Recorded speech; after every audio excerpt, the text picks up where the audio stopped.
Welcome to Our Girl Relationships. On this channel, we talk about problems people face in their day-to-day lives. Let's start with a video. I have a small family, and we are pretty comfortable. My parents died when I was 3, so my aunt gained custody of me, and I moved to live with her. My auntie tried her best to make sure I didn't lack anything, especially the love of a mother, and I am grateful to her for that. Of course, my mother is irreplaceable, but she did a fine job at raising me. She had 3 children, and when I joined the family, I just fit right in and we became inseparable. Most people didn't know that we were actually cousins and not siblings. I didn't care if they did, but my aunt preferred it this way. And now I am a full-grown woman with some marital problems I wish I didn't have. I would start from the beginning. I met this guy while going on an early morning jog. He looked so attractive, and when he approached me, I instantly had butterflies. There was this instant spark. We talked like we had known each other for years and years. He was lovely to be with and understood me. When it was time to meet his parents, I was so excited, and it turned out that his mom was my mom's longtime best friend. I personally didn't remember her because I was a kid when I moved away, but when we got talking, we found out, and she even had pictures of my mom and I when I was younger. It's a small world. We couldn't believe that somehow we were brought back together, and we both missed my mom so much. You can imagine that the wedding took place very quickly because she definitely wanted me to be part of her family for real. Even till today, when I tell anyone the story, it baffles me. I like to say that my parents were watching over me, and that's how we met again. I had the best relationship with my mother-in-law. She was like my mom, and she reminded me a lot of her. Sometime in May last year, my mother-in-law qualified for the American lottery. It was a dream come true because we wanted a better life for our families. Though she wished she could bring everyone along, we knew that that wouldn't be possible, at least at first. It was an unspoken reality, and everyone probably thought about it. So who would mother-in-law take with her to America? She was definitely taking her husband, but who else? The funniest thing happened about a month after. My husband started acting up. He became distant and treated me like I did everything wrong, and he even quit his job. I couldn't figure out what the issue was, so I confided in my mother-in-law, and she told me to be patient with him because every marriage has their unique bumpy rides. However, she assured me that she would try to find out what the problem was. We were no longer happy together. He didn't buy me gifts anymore like he used to, or help me out with the house chores. We were like strangers in the house. I tried everything to get him to speak to me about what the issue was, but he dismissed me. I wondered if the problem was that we both married very young. I was 20, and he was going to be 21. One evening, I went to him to speak about what was going on in our marriage. I had done my hair and looked lovely because I thought it would remind him that he loved me. Instead, he got angry and said that he wanted a divorce. I wasn't expecting that. 2 months ago, we were so happy, and all of a sudden, he wants a divorce, and I don't remember any recent fight or argument we had. We rarely quarreled because we understood each other. Him wanting a divorce hit me real hard. Why would he want a divorce? I kept thinking if I did something wrong and didn't know. I even wondered if there was something in my past that he found out, but I couldn't think of anything. After a week, the divorce papers were sent to me, and I refused to sign them. That got him very aggravated, and he almost hit me. He said he hated that I was always so stubborn and wouldn't listen. That episode made me sign the papers. If it had gotten to the extent of him almost hitting me, then I would sign the papers. I have never cried the way that I did on that day. I loved him too much for him to drag my heart in the dirt the way he was doing. If I got an explanation of how we got to a divorce, at least I would know that there was a valid reason. But every time I asked, I got none. Mother-in-law was upset as well because he wasn't talking to anyone about what was going on. She got his father to speak to him, and he said that getting a divorce was one of the hardest things for him to do, but he also wanted his mom to pick him, to go with her to America, and he knew he wouldn't qualify if he was married, even though he was still under 21. His dad was disappointed in him and told him that he was thinking only about himself and no one else, which was very wrong of him. He sacrificed his marriage for something that was not certain. Father-in-law told mother-in-law what my husband said, and with that she made her decision. She had been thinking of who to bring along with her. She had also wanted to share some of the monetary benefits, but she wasn't sure how to allocate it yet. The stunt that my ex-husband pulled disqualified him.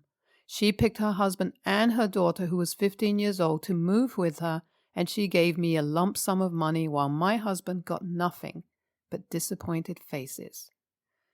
My mother-in-law told him that even if he was divorced, there was no guarantee that he would meet the criteria, and she could have easily traveled first and after a few years helped the rest of us come to America. My ex-husband, it feels really painful to call him that, made a huge mistake, and he got nothing for his greed. Mother-in-law traveled with father-in-law and sister-in-law a week ago. My ex-husband moved out of our house. He tried to apologize and get back with me, but I thought that it was ridiculous of him to think that I would still want anything to do with him. He became miserable and started to drink a lot, and sometimes when he was drunk, he would call me to apologize, and he wouldn't stop crying on the phone and begging me to take him back because he made a huge mistake. He said he did it for both of us, so that when we left for America, we would have a better life. If he thought that us getting a divorce so that he could travel was an option for me, then he really didn't know me that much. I stopped answering his phone calls because they were becoming unhealthy for me. Getting over him is by far the hardest thing I have ever had to do, and I wish I didn't have to, but it was hurting me too much. I wonder why I didn't see this character flaw before. I had never noticed that he was greedy, but what I do know was that once something came to his mind and he considered going for it, nothing could change his mind about it, even if he knew it wasn't a good idea.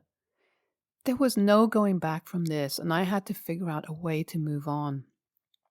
Initially, I was considering forgiving him, but I thought that if something else came up and he had to sacrifice, he wouldn't, and I wasn't ready to put everything on the table while he would only be willing to take half measures. If there is anything I have learned, it is that half measures don't cut it. You are either all in or out completely. Mother-in-law kept pleading on his behalf, but I had made up my mind. She told me that even if he was her son, what he did was unspeakable. She wished our marriage didn't turn out the way it did. She had been there for me throughout the divorce process, which was one of the hardest times in my life. I wished it was a bad dream I could wake up from. Mother-in-law is now settling in, and we speak almost every day. Every time we got to speak, she always expressed her dissatisfaction about what my ex did, but she was more of a mother to me in those moments than my ex-mom. The way she reminded me of my mom a lot always brought tears to my eyes. I wondered what my mom would do if she saw me going through this much pain. I made up my mind that I would live my life to the fullest. I took myself out and pampered myself in every sense of the word. After all, my marriage went in for the money, so I could as well enjoy it. My friends would usually come to my house once in a while to check up on me, and we would pray together. I didn't want to tell them what was going on until I saw them, so when they visited me, they were in shock when I told them what had happened between my ex and I. It was almost unbelievable that because he wanted to immigrate, he would divorce me. I had decided that after we got married, I would start an online business, but I never got to do that. The divorce somehow gave me a reawakening, so I started. I am more aware of myself, my goals, and what needs to be accomplished. I found a course online with the help of sister-in-law for me to learn about marketing, and I'm excited for the journey. I don't know if I'm ready for any new relationships now, or if I ever will be, but I am hopeful for what the future brings. Excited even. NTA, your husband is tough. How could he think of divorcing you so he could go to America? His chances of being approved were already very slim. I think what happened to him wasn't just greed but also ignorance because I don't think he did proper research. If he wanted to move, he would have just said it to your mother-in-law, and I think she would have helped both of you come in when she was settled in America. I'm glad that you are taking your life by the hand now and driving your life. Don't let anyone who wasn't sure of themselves in the first place deter you from who you are becoming. I'm rooting for you. Mother-in-law is the best. She didn't give him anything, and that serves him right. Enjoy your money, girl. Next story. My brother looks pretty wild. He's always had a new hairstyle. Mullet, buzzed, mohawk. Bright hair colors, facial piercings, and he's covered in tattoos. It's his body, so none of this bothers me normally. However, my wedding is coming up. We're having a beach wedding, and he's a groomsman.